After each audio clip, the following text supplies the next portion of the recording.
Hello everyone, ఈరోజు నాకెంతో ఇష్టమైన వెజ్ మంచూరియా రెసిపీని మీతో షేర్ చేసుకుంటున్నా. ఇది వన్ ఆఫ్ మై ఫేవరెట్ అని అయితే నేను చెప్తున్నా. నేను బయట రెస్టారెంట్కి ఎక్కడికి వెళ్ళినా సరే ఫస్ట్ ఇచ్చే ఆర్డర్ ఇది అనమాట. అంత ఇష్టం నాకు. మరి అంత ఇష్టమైన రెసిపీని నేర్చుకోకపోతే ఎలా చెప్పండి. సో ఈరోజు నాకెంతో ఇష్టమైన రెసిపీని మీతో షేర్ చేసుకున్నాం. అసలుకే వెదర్ కూడా చాలా కూల్గా ఉంది కాబట్టి వేడి వేడిగా తింటే ఆ టేస్టే వేరనమాట.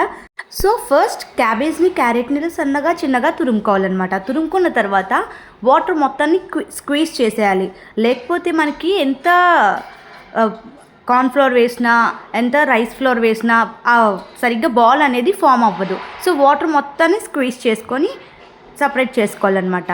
ఇలా సపరేట్ చేసుకున్న దాంట్లోకి ఒక 2 spoons cornflour, 1 spoon maida, 1 spoon ginger garlic paste, 1 spoon ధనియాల పౌడర్, 1 స్పూన్ గరం మసాలా, టేస్ట్కి సరిపడా సాల్ట్, అలాగే 1 స్పూన్ కారం వేసి బాగా మిక్స్ చేయాలన్నమాట. మనం ఎక్స్ట్రా వాటర్ అయితే యాడ్ చేయాల్సిన అవసరం లేదు, ఎందుకంటే ఇంకా స్క్వీజ్ చేసిన తర్వాత కూడా క్యాబేజ్లోని క్యారెట్లోని వాటర్ అయితే ఉంటుంది కాబట్టి ఎక్స్ట్రా వాటర్ ఏమి యాడ్ చేయకుండా ఆ ఉన్న దాంతో బాగా కలుపుకొని చిన్న చిన్న బాల్స్ కింద చేసుకొని ఆయిల్ బాగా హీట్ అయిన తర్వాత లో ఫ్లేమ్ కాకుండా హై ఫ్లేమ్ కాకుండా మీడియం ఫ్లేమ్లో మనం ఈ బాల్స్ని డీప్ ఫ్రై చేయాలన్నమాట.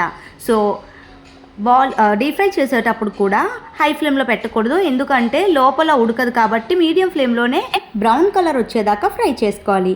సో మనకి ఇందులోకి మంచూరియన్ బాల్స్ అయితే రెడీ అయిపోయినాయి కాబట్టి దీంట్లోకి సాసెస్ని యాడ్ చేసుకోవడమే.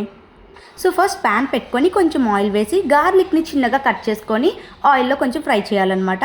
దాని తర్వాత సన్నగా చిన్నగా కట్ చేసి పెట్టుకున్న పచ్చిమిర్చి అలానే ఆనియన్ కూడా వేసి కొంచెం బాగా ఫ్రై అయిన తర్వాత సాసెస్ని యాడ్ చేసుకోవడమే. దీంట్లోకి నేనైతే soya sauce, green chilli sauce, tomato కెచప్ని వేసాను.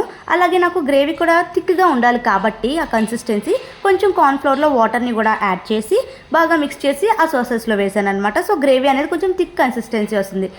ఇలా అంతా బాగా మిక్స్ అయిన తర్వాత ముందుగా రెడీ చేసి పెట్టుకున్న ఈ బాల్స్ని కూడా అందులో ఆ సాసెస్లో వేసి బాగా కలుపుకోవాలన్నమాట. ఇంకా ఫైనల్గా లాస్ట్లో కొత్తిమీరని కూడా యాడ్ చేసి జస్ట్ అటు ఇటు కలిపి ప్లేట్లోకి సర్వ్ చేసుకొని తింటే సూపర్ ఉంటుందన్నమాట. ఇది నా ఫేవరెట్ రెసిపీ.